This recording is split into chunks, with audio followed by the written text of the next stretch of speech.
We now have Caroline and Stan joining us for Chalk Talk.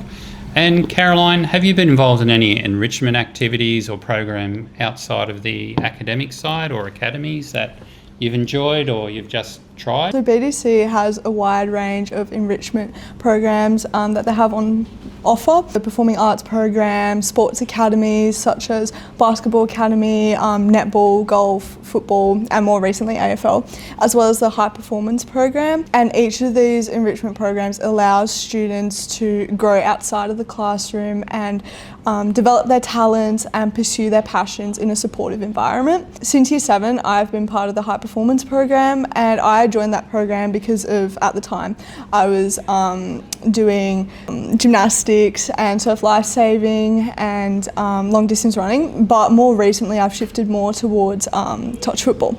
And Miss Titcomb, the program director, has always been accommodating and supportive in any goal changes that I have and adapting the program to suit my needs. So the high performance program, it allows students to pursue all of their talents by strength and conditioning sessions with Lily Smythe, an on-site physiotherapist from Hoyers on certain days of the week at the school, additional academic support, and also the Gold Coast High Performance Program camp, an amazing experience for students as they get access to elite sporting facilities at Bond University, as well as hearing from elite athletes and getting to tour elite facilities such as the Gold Coast Suns. The program has ultimately shaped me into a more confident person in my sporting abilities. I see you as a very busy person. Yeah. I didn't realise you're in the high performance program really from Year 7. You can be in the high performance program for lots of different sports, as an individual athlete or a team sport. Yes, 100%. Well. Yeah, so I was more like an individual athlete, but now I've progressed more into team sports. So Miss Titcomb runs the high performance program. Yes. Yeah.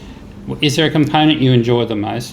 Obviously the Gold Coast tour is amazing. I've been on that myself.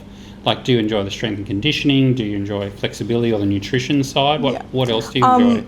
Personally, I really enjoyed the strength and conditioning sessions because Lily Smythe, she taught us all the correct techniques for lifting so that we could apply that to the gym after school or even during school time.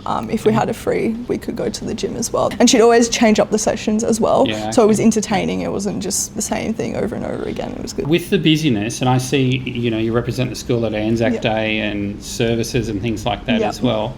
Do you use anything else on the school grounds or facilities that help you manage your workload or other things that help you really get the most out of your busy life? Definitely support from the teachers as well. Kind of leaning in on them to hear is there any additional kind of enrichment work or extension work that I can do to better my understanding in some components of class. And there's also the Oasis Hub, the Wellbeing Hub, that's also available to students. I haven't necessarily needed to use it, but I do know of some of my friends that have found it extremely helpful to just have that kind of safe and supportive environment. Hi Stan. Hi. So you're very involved, you're very busy just like Caroline in lots of curriculum activities but also a lot of programs in the school. Would you like to just tell us a little bit about your experience now? You're a senior student, you're in Year 12. What are some of those other programs you're involved in?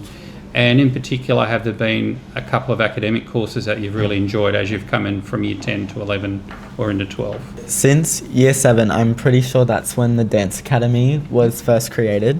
And I was lucky enough to be a founding member of the Dance Academy. And it runs every Tuesday during sport time. And it's for ages Year 7 to 10.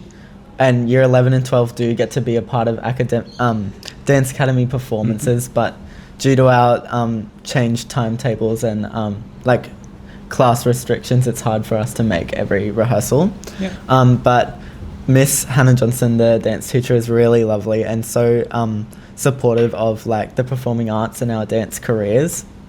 And we get a lot of guest choreographers come into BDC to give us new and harder routines that we may not get outside of school without other training.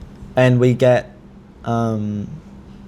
experiences like Sydney trips, and we get to do days at full-time dance schools to get a feeling of what it might be once we leave school.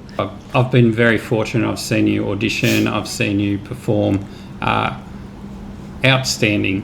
When you see or hear from some of these choreographers or dance teachers, is there a piece of advice that you think about often, like from outside the school, that you might have picked up because you're in the academy? You've heard one of those outside people talk about, you're in high school, think about doing this or that. Is there a piece of advice that's really stuck with you? It's a very cliche piece of advice, but it's definitely like, if you like want to do it, then that's all you need to achieve your dreams.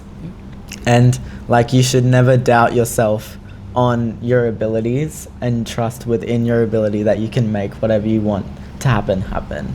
A lot of choreographers have said that finishing school was one of the best things they did, because in especially the dance industry, and I know a lot of other industries, like more mature aged people, and it's good to have yourself a backup, because in a career like sport or dance or performing or anything like that, you don't know what could damage your body, and at the end of the day, your education is really important to act as a backup for uni and other careers. I think that's very sound advice as well. So now it's your turn for advice.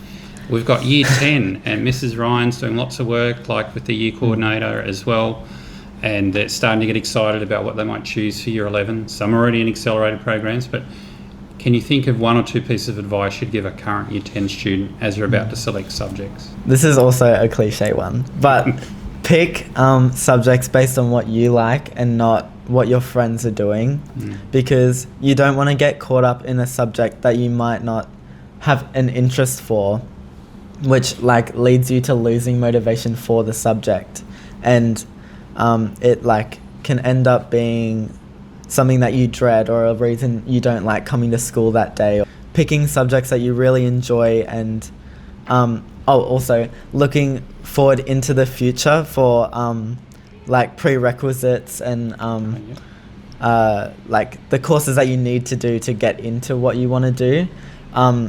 Before you even leave school, that's when you're setting up your future career. And I believe that like this is just a foundation for when you get to be free and like chase your dreams. And you did mention it before, so you're looking at moving into what career or more study after school? What's that? What area? I want to go to a full-time dance school, preferably Sydney at this point. That entails 5 days a week of dance training from 8 till 4, and it's over all styles of dance, and you'd get a diploma in performing arts.